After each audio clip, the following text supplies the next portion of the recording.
औज़ुबिल्लाहिमिनश्शैतानिर्रजीम बिस्मिल्लाहिर्रहमानिर्रहीम।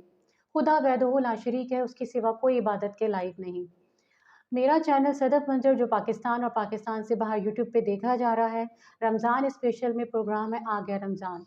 इसमें मैं एक नए टॉपिक के साथ हाजिर होती हूँ। आज भी ऐसे ही एक नया टॉपिक है और हमारे साथ जो गेस्ट मौजूद हैं उनका तारुफ मैं ऐसे कराऊँगी कि वो ज़ाकरा अहले बैत हैं, कम उम्री से ज़ाकरी कर रही हैं और प्रोफेशनली वो फार्मासिस्ट हैं और आजकल हाउस वाइफ हैं। इनका नाम है नगीन अब्बास। तो मिलते हैं नगीन अब्बास से। अस्सलाम वालेकुम। वालेकुम सलाम। कैसी हैं नगीन अब्बास? अल्हम्दुलिल्लाह मैं ठीक, आप कैसी हैं? अल्लाह का शुक्र, बहुत बहुत ममनून है आपके कि आपने इतना कीमती टाइम हमारे प्रोग्राम के लिए निकाला। और जो टॉपिक हमने आज चुना है वो टॉपिक ऐसा है कि उस पे बहुत कम बात की जाती है। बिल्कुल। तो हम चाहेंगे आपकी जो इल्मी गुफ्तगू है उससे हम जो है वो आरास्ता हों और हमारे जितने भी सामीन और हाजरीन हैं। तो शुरुआत करते हैं इस गुफ्तगू से कि आमिर मुख्तार सकफ़ी के बारे में एक छोटी सी मुख्तसर बायोग्राफ़ी हमारे हाज़रीन नाज़रीन चाहेंगे। तो हम चाहेंगे कि कुछ तारुफ़ आप बयान करें। बिस्मिल्लाहिर्रहमानिर्रहीम। मैं उस शख्सियत का तारुफ का क्या बयान करूं कि जिनके ज़रिए से अल्लाह अपना वादा पूरा कर रहा है। वो शख्सियत के जिन्हें मुंतक़िम कर्रार कहा गया। हज़रत अमीर मुख्तार किसी तारुफ के मोहताज नहीं और मेरा इल्म इतना नहीं कि मैं उनका तारुफ करा सकूं।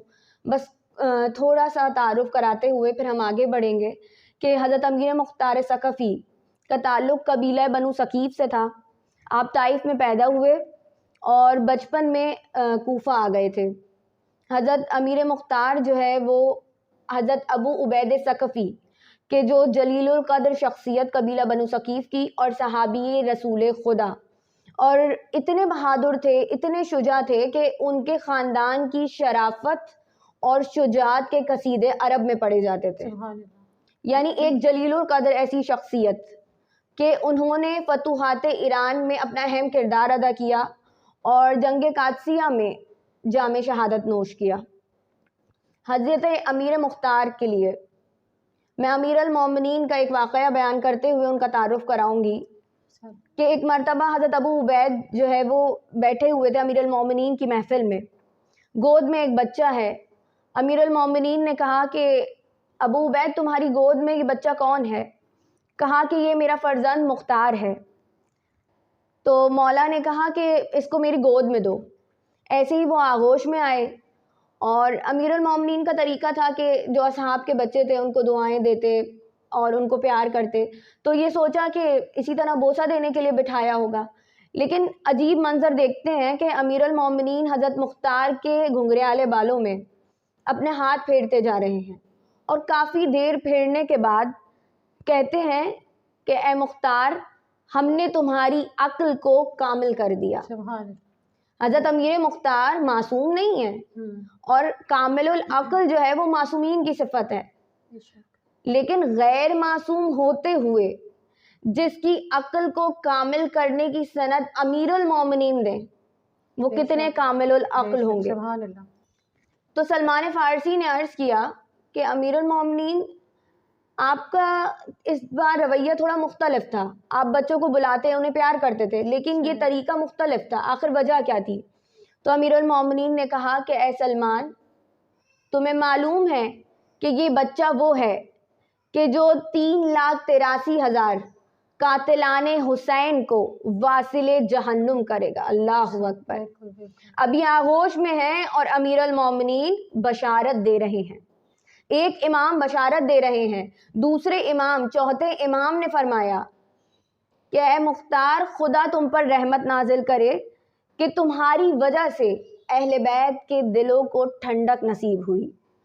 एक इमाम बशारत दे रहे हैं, दूसरे दुआ दे रहे हैं और फिर तीसरे इमाम यानी पांचवें इमाम क्या फरमा रहे हैं? तीसरी दुआ कि हज़रत अमीर मुख्तार के बेटे आए हैं बारगाह में, आकर तारुफ कराया कि मैं मुख्तार का बेटा हूँ। तो फौरन से इमाम ने बुलाकर उन्हें सीने से लगाया और कहा, खुदा रहमत नाजिल करे तुम्हारे बाप पर कि जिसकी वजह से हम अहले बैत के घरों में ईद हुई। माशाल्लाह माशाल्लाह, क्या कहने। जैसे कि आपने बयान किया कि उनके वालिद हज़रत अबू उबैद जो थे वो फतवात ईरान में उन्होंने कारनामे अंजाम दिए शुजाअत के, और इसी तरह शुजाअत के पैकर अमीर मुख्तार थे, और उन्होंने जो है सफ़ीर इमाम हुसैन का साथ भी दिया। अब मगर मुस्लिम बिन अकील जो थे, जब उनकी शहादत हुई तो वो उस वक़्त कहाँ पे मौजूद थे? बहुत अच्छा सवाल किया आपने। अक्सर ये सवाल पूछा जाता है कि क्योंकि इतने मुहिब्बे अहले बैत थे, जैसा कि हम तज़किरा कर रहे हैं, तो फिर ये शहादत के वक़्त कहाँ थे जब हज़रत मुस्लिम बिन अकील शहीद हुए। अगर मैं आपको कूफ़ा के थोड़े हालात बयान करूँ, तो उस वक़्त में कूफ़ा में हालात कुछ इस तरह थे कि लोग मुहिब्बाने अहले बैत तो थे, दिल उनके तड़पते थे, लेकिन कहीं न कहीं हुकूमत के खौफ से या पैसों के लालच में आकर जो लोग थे उनके दिल डरे हुए थे, और वो लोग खुलकर साथ नहीं दे रहे थे। जैसा कि अमीर अल मोमिनीन की शहादत हुई, तो जितने मुहिब्बाने अहले बैत जितने ज़्यादा कूफ़ा में कसीर तादाद में रहते थे, वो सब मज़ाफ़ात में चले गए। अब जब वक़्त है कि अगर मैं बताऊँ, ऐसे खौफ़ज़दा लोग, ऐसी ताकत उनके पास आखिर कैसे आई कि पहले ही दिन हज़रत अमीर मुख्तार के घर में हज़रत मुस्लिम बिन अकील के हाथों पर 20,000 कूफियों ने बैत की। सुभान अल्लाह। मतलब एक कसीर तादाद जो कि खौफज़दा थी, बेशक। तो आखिर कोई कुव्वत थी जी, कि बेशक। जिसके भरोसे पर आकर उन्होंने बैत की। यानी हज़रत अमीर मुख्तार कूफा में एक कुव्वत का नाम था। सुभान अल्लाह। और बेशक। हज़रत अमीर मुख्तार ही वो शख्सियत हैं कि जब हज़रत मुस्लिम बिन अकील आए हैं, तो सबसे पहले हज़रत अमीर मुख्तार ने अपने घर में मेहमान रखा। माशाअल्लाह। और जो इमाम हुसैन को खतूत लिखे गए नासरीन इमाम हुसैन की तरफ से और दूसरे लोगों की तरफ से, तो लोग कहते हैं कि कूफियों ने बेवफाई की, लेकिन सबने बेवफाई नहीं की, क्योंकि खतूत लिखने वालों में हज़रत हबीब इब्ने मज़ाहिर भी शामिल हैं, हज़रत आबिस शाकिरी भी शामिल हैं, बुरैर हमदानी भी शामिल हैं, कि जो आपने देखा कि नासिरीन इमाम हुसैन और बेशक। करबला में उन्होंने जामे शहादत नोश किया, बेशक। तो वो भी शामिल थे खतूत जो लिखे गए। अब क्या है कि हज़रत अमीर मुख्तार ने कौम को और लोगों को इकट्ठा करना शुरू किया। उसके लिए जो मुख्तलिफ देहात थे, क्योंकि जो मुहिब्बान अहले बैत थे अमीर अल मोमिनीन के बाद से, वो तो मज़ाफ़ात में चले गए थे, यहाँ तादाद कम थी, तो वो उन्होंने ग्रुप्स बनाए, अगर हम इस तरह से कहेंगे कि ग्रोह तक़सीम किए कि किसी देहात में हज़रत आबिस शाकिरी जाएंगे, तो किसी में बुरैर हमदानी जाएंगे, तो इस तरह से ये लोग वहाँ से चले गए। बेशक। और हज़रत हानी इब्ने उर्वा के घर पर हज़रत मुस्लिम को मेहमान करके चले गए। यहाँ पर वो तो चले गए सब एक फ़ौज इकट्ठे करने के लिए, क्योंकि अफरादी कुव्वत के बगैर अगर आप देखें तो कोई फतूहात नहीं मिल सकती। अफरादी कुव्वत की बहरहाल ज़रूरत पड़ती है। बेशक। अब अफरादी कुव्वत को इकट्ठा करने के लिए वो वहाँ से चले गए।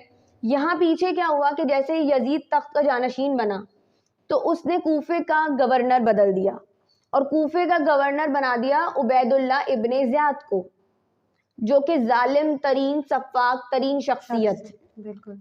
उसका गवर्नर बनना था कि लोग खौफज़दा हुए, अपने घरों में चल घुस गए, और वहाँ पर उसने सबसे पहला कदम ये किया कि हज़रत हानी इब्ने उर्वा को शहीद कर दिया और फिर हज़रत मुस्लिम की शहादत का हुक्म दे दिया। यहाँ हज़रत मुस्लिम बिन अकील शहीद हुए हैं, और जो हज़रत मुख्तार थे वो कूफा के खारजी दरवाजे पर पहुँच गए थे, लेकिन पूरे कूफा के जो खारजी दरवाजे थे वो बंद करवा दिए गए, और यहाँ शहादत हुई। हज़रत अमीर मुख्तार कूफा के दरवाजे पर ही थे कि उन्हें ये इत्तला मिली। इत्तला का मिलना था, खूब गिरिया किया उन्होंने, और इतने में जब वो कूफा के अंदर दाखिल हुए, तो उबैदुल्लाह इब्ने ज़ियाद ने एक लश्कर भेजा और उन्हें कैद कर दिया गया। एक तंगो तारीख कैद खाने में कैद कर दिया गया। अच्छा, ये बताइएगा नगीन कि वाक़ई करबला में हज़रत अमीर मुख्तार क्यों शरीक नहीं हो सके? ये आपने बहुत वैलिड क्वेश्चन किया कि लोग हमसे सवाल करते हैं कि अगर वो इतने मुहिबान अहले बैत थे और उन्होंने बाद में इंतकाम लिया, यानी तख्त हासिल करने के लिए नहीं बल्कि उन्होंने अहले बैत की मोहब्बत में इंतकाम लिया, तो फिर वो उस जंग में शरीक क्यों नहीं हुए? जैसा कि मैंने आपको पहले ही बताया कि जब खारजी रास्ते बंद कर दिए गए और इधर हज़रत मुस्लिम की शहादत हो गई, तो जब हज़रत अमीर मुख्तार कूफा में दाखिल हुए हैं, तो उबैदुल्लाह इब्ने ज़ियाद ने लश्कर भेजा और उन्हें कैद खाने में डाल दिया, और वो कैद में ही थे कि जब उन्हें ये इत्तला मिली कि इमाम हुसैन शहीद कर दिए गए। अच्छा, हाज़रीन और नाज़रीन ये जानना चाहेंगे नगीन कि कातलाने इमाम हुसैन अलैहिस्सलाम से उन्होंने किस तरह से इंतकाम लिया और उनकी शहादत किस तरह हुई?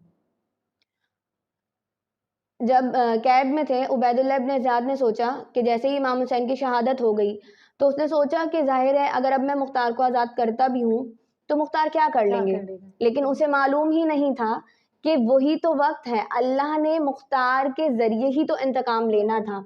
اس نے حضرت مختار کو بلایا اپنے دربار میں، اب زنجیروں میں جکڑا ہوا علی کا شیر ہے، ذرا منظر اگر آپ دیکھیں خون بہ رہا ہے، یعنی اتنا تشدد کیا جا رہا ہے قید خانے میں، سامنے پیش کیا گیا تو عبید اللہ ابن زیاد کہتا ہے کہ اے مختار اب تو حسین شہید ہو گئے ہیں، اگر تم اہل بیت کی محبت چھوڑ دو تو میں تمہیں آزاد بھی کروں گا، تمہارا علاج بھی کرواؤں گا اور تم ایک باعزت شخصیت کی طرح وہاں پر اپنا وقت گزار سکو گے کوفہ میں۔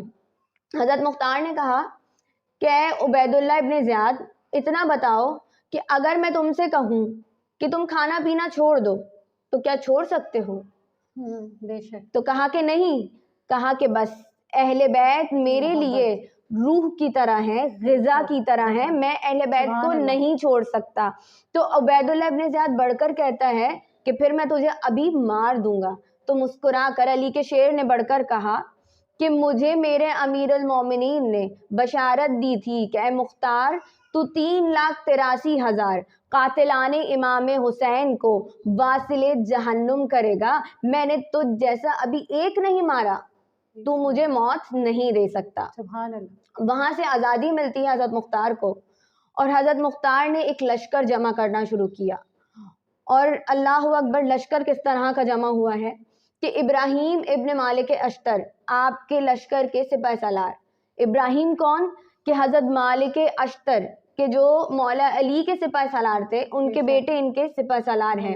ایک دفعہ انہوں نے اکٹھی کی فوجیں، اور جب ایک تعداد اتنی ہو گئی کہ اب انہیں لگا کہ اب ہم حملہ کریں گے، کیونکہ کوئی بھی چیز کے لیے آپ کو افرادی قوت چاہیے، اور تخت پر بیٹھے ہوں گے یعنی آپ کے پاس ایک پوری قوت ہے کہ آپ حکمران بھی ہیں اور آپ کے پاس فوج بھی ہے، تبھی آپ کسی مقصد کو حاصل کر سکتے تھے۔ آپ نے مل کر کوفے پہ حملہ کیا اور تخت کوفہ آپ کے پاس آ گیا، اور تخت کوفہ پہ آنے کے بعد اب کون ہے؟ حضرت امیر مختار کے لیے امیر المومنین نے کیا کہا؟ میں نے ابتدا میں ہی بیان فرمایا کہ اے مختار ہم نے تمہاری عقل کو کامل کر دیا۔ واقعی اگر سوچا جائے تو ایک تنہا شخص اس نے اتنا بڑا لشکر تیار کیا اور 3,83,000 قاتلان امام حسین کو واصل جہنم کیا، یہ کوئی عام آسان کام نہیں تھا۔ جیسے ہی تخت کوفہ پہ وارد ہوئے تو 66 ہجری میں اعلان کیا کہ اب ہم قاتلان امام حسین سے بدلہ لیں گے، اور چن چن کر جہاں جہاں کوئی قاتل تھا آپ نے ان کو بلایا اور اپنے دربار میں، یہاں تک کہ ایک خط موجود تھا۔ ایک اور چیز میں بیچ میں ایڈ کرتی چلوں کہ اکثر لوگ کہتے ہیں کہ مختار نے قیام جو کیا تو انہیں امام کی حمایت حاصل نہیں تھی۔ جب یہ ابراہیم ابن مالک اشتر کے پاس گئے تھے تو انہوں نے کہا کہ آپ کے پاس امام کا کوئی اجازت نامہ ہے، کیونکہ حکم امام کے بغیر ہم قیام نہیں کر سکتے۔ بے شک۔ تو آپ گئے تھے خود مدینہ، وہاں پر آپ نے امام زین العابدین سے بھی اجازت لی، اور پھر انہوں نے آپ کو ابو حنفیہ کے پاس بھیجا۔ جب آپ ابو حنفیہ کے پاس گئے تو انہوں نے باقاعدہ طور پر آپ کو ایک خط دیا کہ جس میں قاتلان امام حسین کے نام تحریر تھے۔ وہ خط لے کر اور اجازت نامہ لے کر ہی آپ واپس آئے، اور پھر آپ نے قیام کیا امام کے حکم سے۔ قیام ہوا، اور قیام ایسا شاندار تھا کہ لوگ دیکھ رہے تھے کہ کیا قیام کیا مختار نے۔ قیام ہوا اور چن چن کر بدلے لیے گئے، اور قاتلان امام حسین کو واصل جہنم کیا گیا، اور سر جو تھے خولی، شمر ابن زیاد، ان کے سر تحفے میں مدینے بھیجے، اور وہی 9 ربیع الاول کی تاریخ تھی کہ جس دن ہم عید زہرا مناتے ہیں۔ سروں کا پہنچنا تھا امام زین العابدین کے پاس کہ مولا مسکرائے، اور مسکرا کر مولا نے کہا کہ اب سوگ بڑھا دیا جائے۔ اللہ اکبر، منتقم کرار، کیسے انتقام لیا، چوتھے امام مسکرا دیے۔ آج آپ کے اور ہمارے گھروں میں جو عیدیں منائی جا رہی ہیں وہ انہی کا صدقہ ہے۔ بے شک۔ اگر وہ انتقام نہ لیتے تو شاید اہل بیت کے گھروں میں، سادات کے گھروں میں کوئی عید ہی نہ ہوتی. بے شک بے شک. اور شہادت کا جس طرح سے میں اگر بیان کروں تو ایک کافی عرصے تک حکومت رہی، لیکن پھر مصعب ابن زبیر نے اور کئی جو باطنی طاقتیں تھیں وہ اکٹھی ہوئی کہ اب مختار کو تہہ تیغ کرنا ہے اور ان کو کمزور کرنا شروع کر دیا. ان کے لشکر کے درمیان فاصلے کروا دیے، آپس میں گفتگو میں غلط خطوط روانہ کر دیے گئے کہ حضرت مختار تنہا رہ گئے. وہاں پوری فوجوں نے حملہ کیا. آخری دن ہے حضرت مختار کا، آپ غسل کر کے پورا لشکر جو موجود تھا، جو باقی تھا، آپ نے نماز ادا کی اور کہا بار الہ تیرا شکر کہ تو نے ہمیں اتنی مہلت دی کہ ہم نے حسین کے قاتلوں کو واصل جہنم کر دیا.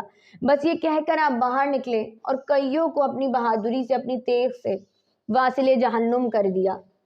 اور وہی مقام، یعنی یہ چیز ثابت کرتی ہے کہ آپ کتنے علی کے چاہنے والے ہیں کہ جہاں مولا علی کو ضربت لگی جس مقام پہ مسجد کوفہ میں، وہیں آپ کا سر قلم کیا گیا. اور آج بھی اسی مسجد کوفہ میں آپ کا روضہ مبارک موجود ہے. بے شک بے شک.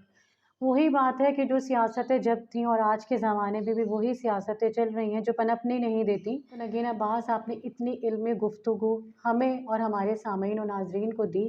ہم بہت شکر گزار ہیں کہ آپ نے اتنا قیمتی ٹائم ہمارے پروگرام کے نکالا اور اتنے مؤثر ٹاپک پہ جو ہے آپ نے گفتگو کی. ہم ایک دفعہ پھر آپ کا شکریہ ادا کریں گے. میں بھی آپ کی بہت شکر گزار ہوں. یہ وہ عنوان ہے کہ جس پہ گفتگو ہونی چاہیے، کیونکہ عام طور پر بہت ساری چیزوں پہ بہت گفتگو کی جاتی ہے، لیکن یہ ہمارے ہیروز ہیں، لیجنڈز ہیں اسلام کے، ہسٹری کے، تو ان پر گفتگو ہونی چاہیے. اور اللہ آپ کو اس کا اجر عطا کرے گا کہ اس پروگرام کے ذریعے ہمارے بچوں تک، ہماری آنے والی نسلوں تک جو گفتگو، جو ان کے بارے میں ایک معلومات پہنچنی چاہیے تھی، اس کا آپ وسیلہ بنی. اور وہ معلومات جتنا میرے علم میں تھا، میری کوشش تھی کہ میں پہنچا سکوں. باقی اگر کوئی غلطی ہو گئی ہو تو اہل بیت اس کے لیے مجھے معاف فرمائیں. بے شک بے شک. آپ نے بہت اچھی گفتگو کی اور ہمارے ناظرین و حاضرین بھی جب ظاہر پروگرام دیکھیں گے تو وہ بھی اس سے آراستہ ہوں گے اس گفتگو سے. انشاءاللہ جو ہے پھر ایک نئے ٹاپک کے ساتھ حاضر ہوں گے، ایک نئے گیسٹ کے ساتھ صدف منظر یوٹیوب چینل پہ. آپ ہمارا پروگرام دیکھتے رہیں. اگر آپ کو پسند آتا ہے تو اس کو ضرور سبسکرائب، لائک کریں. اور اگر نہیں بھی آتا کوئی ایسی چیز جو ہم اس میں کوئی کوتاہی کر دیتے ہیں یا کوئی ایسے کوسچن آپ ہمیں دینا چاہیں تو ہمارے کمنٹس کے اندر آپ کمنٹ باکس میں کر سکتے ہیں. تو انشاءاللہ پھر حاضر ہوں گے ایک نئے ٹاپک کے ساتھ. تو جب تک کے لیے اللہ حافظ.